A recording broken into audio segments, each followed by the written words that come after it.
Satyam nasti paradharmaha.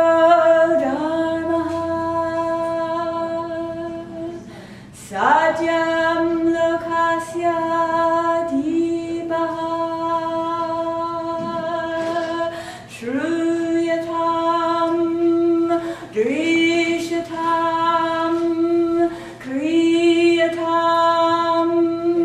uchatam parapara sharanam agachati. Bhagavan sharanam agachati. Samgam sharanam agachati. Sajayugam sharanam agachati.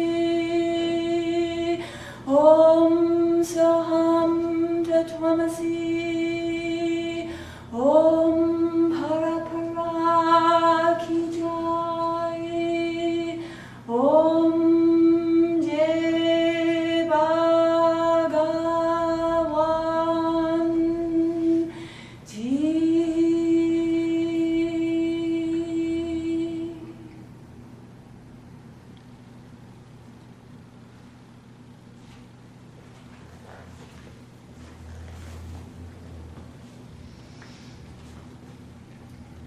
Truth is the light of the world. Truth is the highest religion. Let it be heard. Let it be seen. Let it be done. Let it be told. Come take refuge in Bhagavan. Come take refuge in Dharma. Come take refuge in Sangha. Come take refuge in Satya Yuga. Om, victory to God the Beloved. Victory to the friend. Jai Bhagavan Ji. Jai Bhagavan Ji.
India, rise and rise again. O Maitreya, and go out into this world, bold and unafraid. Initiate all willing souls in my name, and in the name of the one universal God who has sent me unto you.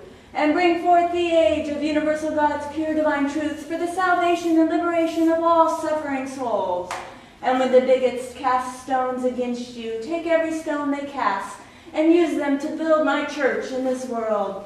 And when they seek to oppress you and destroy you, rise and rise again and again, like the phoenix from the ashes, until the lambs have become lions and the rule of darkness is no more.